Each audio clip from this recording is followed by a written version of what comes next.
So, hello everyone. My name is Charles Krysia, and Krisha. and we'd like to share with you some of our reflections and our dialogues on expectations. You may recall from the original weekend that we all come into our marriage carrying the weight of expectations. Our family background, our upbringing, our life experiences all contribute to mold us into the person that we are. And with that come our beliefs, our ideals, our ways of thinking, our behavior patterns. This is no bad thing because it brings security and confidence and the ability to cope with whatever life throws our way. They gradually embed themselves into us to form our personality, our temperament and disposition. But of course, each one of us has traveled a different pathway. So we meet, we fall in love, form a relationship, get married, and bring our individualities and expectations with us. Now, if we're lucky, some of these may well complement each other. Good news. However, more often than not, they clash. Not such good news. A marriage encounter asks us to share our feelings, to understand what's in the other person's mind, and make that decision to love. And that can be called dying to self. Recognizing that in order to be life-giving to the other, it might be necessary to move out of your normal behavior pattern and choose to be different, to choose to change. No one can make you change. Only you can make that choice for yourself. And it can be fearful and frightening because it seems to be asking you to abandon everything that makes you the person you are, to give up your individuality, and it can leave you with feelings of insecurity and threat. But that's what we're called to do, and that's where the miracle begins. So how was it for us? Well, I came from a difficult family.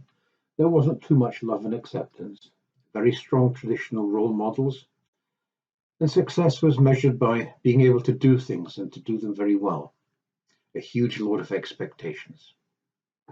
Now, the good news for us is that we were both from a Polish background, and so we did Christmas and Easter that very Polish way. We're both Catholics, so no issues with going to church or bringing up our children, and many, many other things that we found we had in common. The not so good news, however, I never saw any affection between my parents. I never once saw anyone apologize to anyone. The father's role was quite clear, the breadwinner, and things had to be done just so. My mum was lovely, but not exactly the best homemaker. And then, of course, there were my own needs, the need to be loved and accepted, fulfilled only by being seen to be able to do things and to do them well. My need for autonomy. I'd always been on my own. I made the decisions. I was in control. When Krisha and I married, I promised myself that my home would never be like that. And guess what? It was 11 years into our marriage and a marriage encounter weekend before I realized that I had brought exactly all those behaviors and expectations into our marriage. Not exactly one of my finer moments. It was bittersweet. Bitter because I saw the hurts that I had caused them, but sweet because perhaps for the first time I saw myself more clearly, which helped me to begin learning how to make those life-giving decisions for each other. As a child, I had a lot of love. Mine was a caring family. We were taught to be considerate of one another, and if I did argue and fall out with one of my sisters, I was encouraged to talk about it, to try see the other's point of view, and then to mend the rift by apologizing and forgive. We were taught to be sensitive to one another's needs. Oh, I love Charles deeply. And when we married, life was bliss for the first few years. At that time, I didn't see how different we were. I just loved him as he was. Gradually, though, as the first flush of romance began to diminish, the differences began to become apparent, and my expectations were beginning to push us apart. When we argued, I expected Charles to be sensitive to my needs, to forgive and apologize if his words left me feeling hurt and lonely. and it became difficult to talk about my feelings without arguments becoming more heated. I just expected Charles to behave in the way that I had experienced as a child. But I then learnt to accept it, and I often felt lonely and unloved. It was at this stage we went on our marriage encounter weekend. It changed my life. I realised that my feelings were my own, and I couldn't expect Charles to fix them for me and make me feel better. And I got to know more about Charles and his very different background. I realised that the expectations I'd brought with me into our marriage had contributed very much to the distance that had come between us.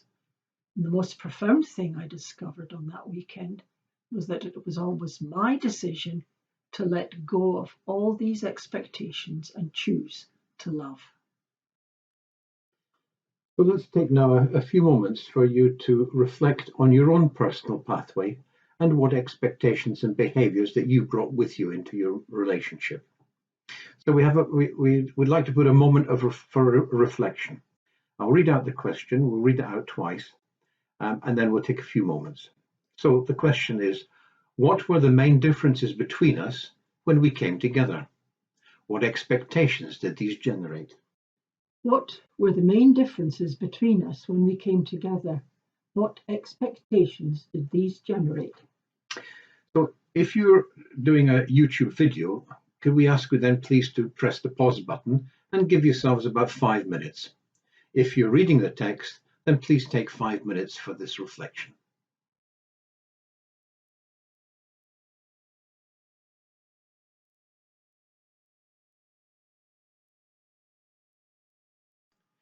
So now we would like to leap forward into today. We're in lockdown. Whether you are an older couple at home on your own or a younger couple with family, we're all locked down, isolated and living in close proximity with each other. Okay, maybe an hour here and there for a walk around the block or down to the supermarket. But other than that, it's togetherness 24/7. It's been about 8 or 9 weeks so far, and it looks like another 2 months at least, if not longer. So how are we coping?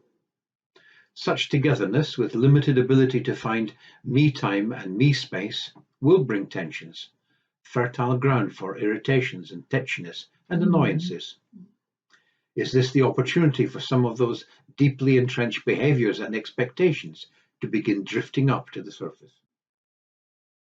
So we decided to look at how lockdown was affecting us, and we wrote to the following question. I'll read it now, but we'll also repeat it at the end of the sharing. So the question, how am I coping with lockdown? How is it affecting me personally? Are there any signs of my old behaviours and expectations making an appearance?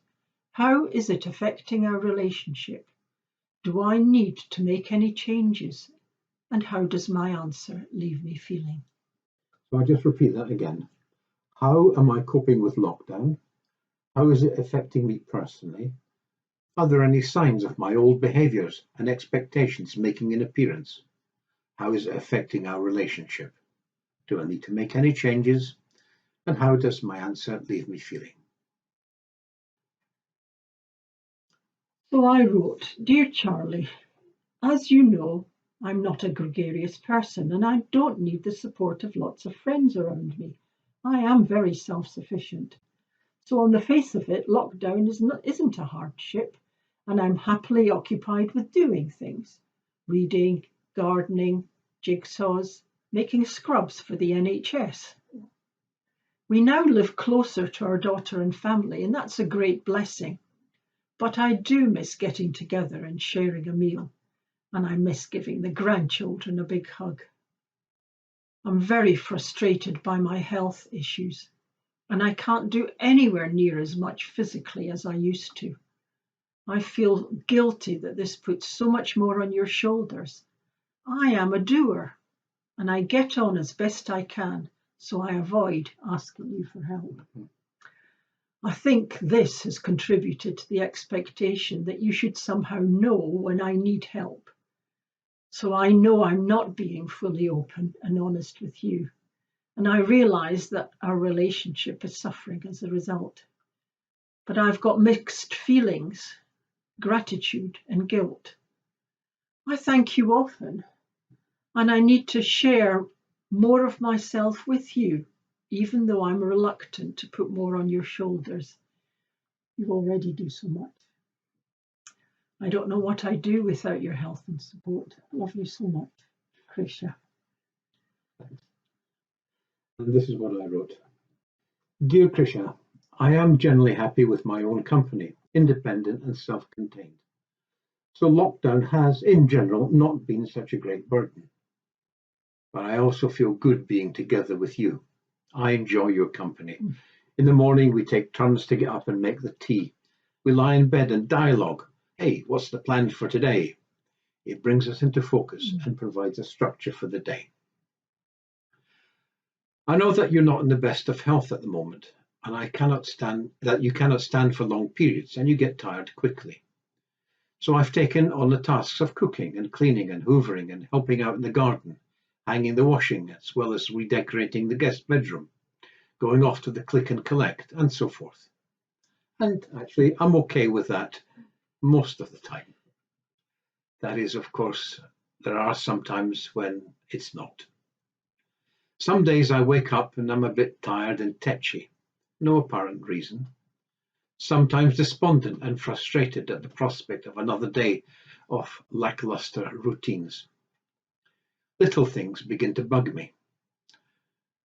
I'm doing all the cooking. Why don't you do some? All you do is sit and do that jigsaw and puzzles, and it's me that on the go all the time.